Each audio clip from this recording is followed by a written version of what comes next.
Hermes Agent just got a proper WhatsApp integration, and I mean the official Meta one, not the duct tape version people have been using and getting their numbers banned for.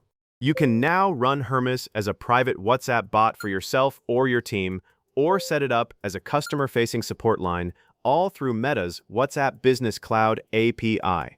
Nous Research pushed this update a few days ago, and it changes what you can actually do with Hermes on phones. Stick around because the setup has one weirdly specific trap that catches almost everyone, and I'll save you from it near the end. Hermes Agent is an open-source AI agent from Nous Research, the same lab behind the Hermes models, in case you haven't run into it yet, which gives you a sense of how fast it's growing. The whole idea is you install it once on your machine, and then you can talk to the same agent from basically anywhere you already chat. Telegram, Discord, Slack, Signal, email, SMS, iMessage through Blue Bubbles, Microsoft Teams, the new QQ-bot adapter, and now production WhatsApp. One agent, one memory, every surface. So if you tell it something on Slack at work, then text it from WhatsApp on the train, it remembers what you talked about. That part is what makes the WhatsApp piece interesting, not WhatsApp on its own.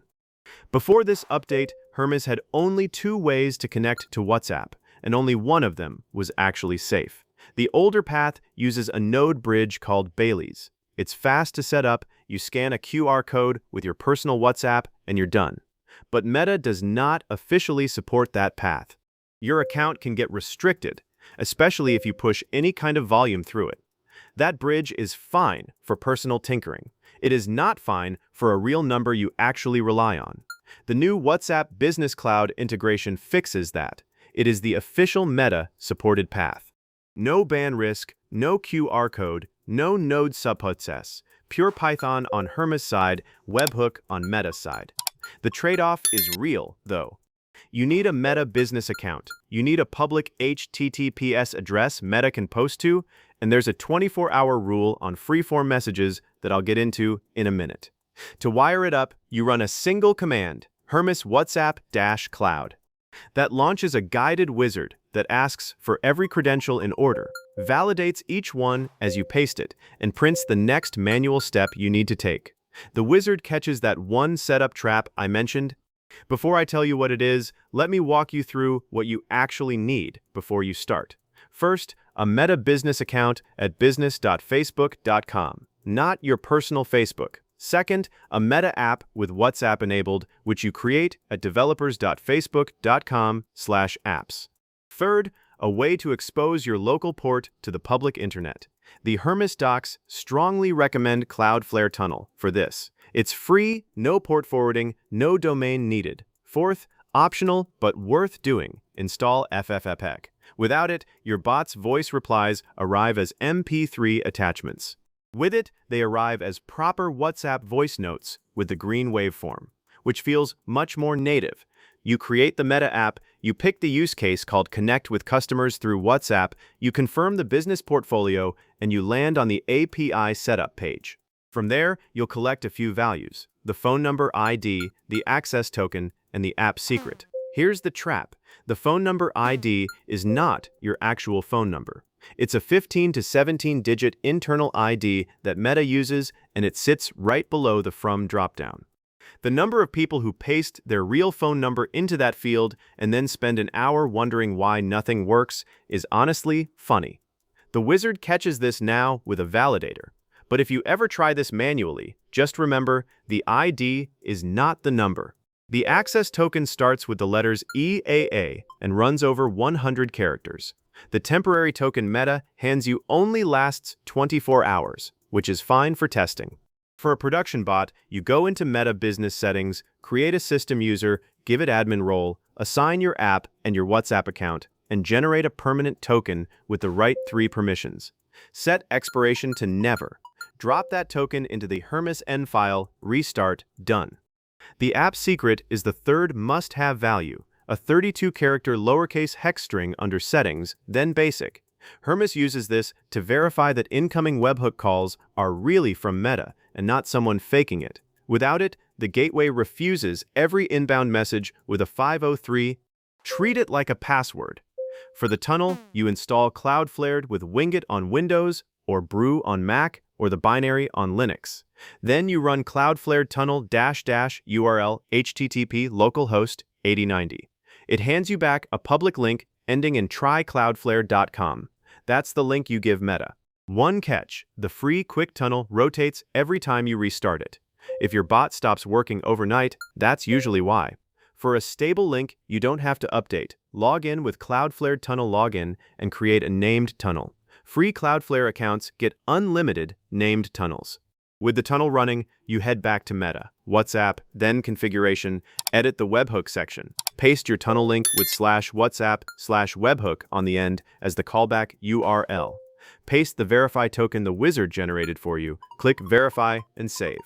Meta hits your gateway with a GET request. The gateway echoes back the challenge, and Meta marks the webhook verified. The last step is the one almost everyone forgets. Under webhook fields, click Manage and subscribe to the Messages field. That's the switch that tells Meta to actually send you incoming messages.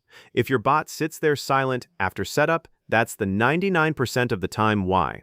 Once it's live, you get the full, polished experience. Your messages show blue double check marks the second the gateway sees them. The bot's name shows typing while the model is thinking.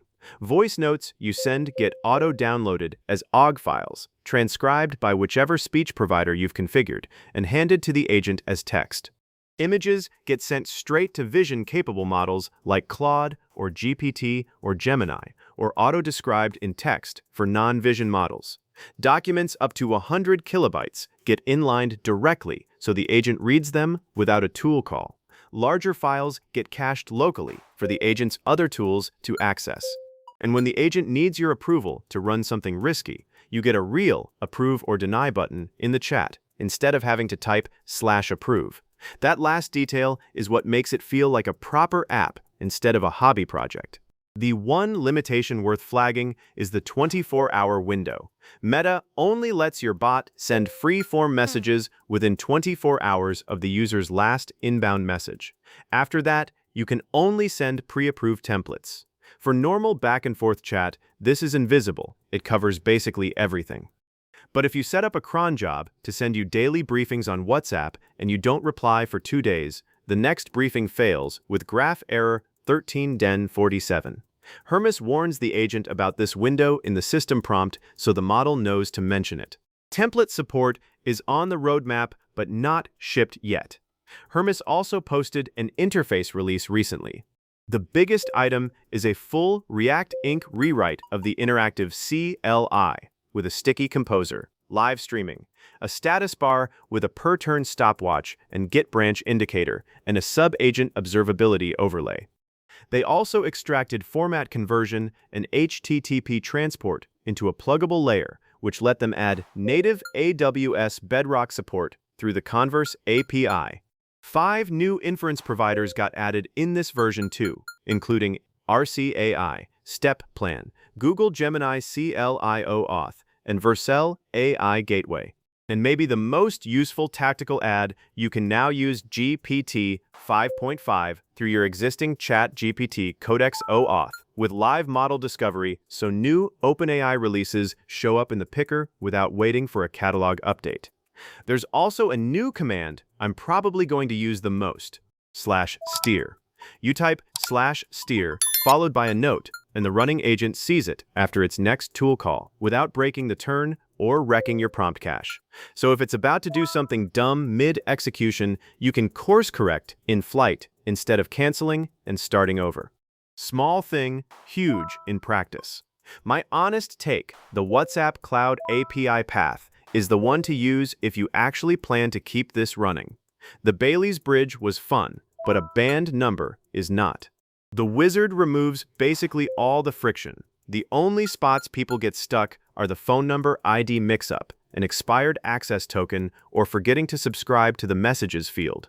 Get those right, and you have a meta-grade WhatsApp bot tied to an agent that remembers everything you have ever discussed with it. That is the part that is actually new. Alright, so that's it from the video, and I hope you enjoyed it. If you did, please like this video and subscribe to the channel, and I'll see you in the next video.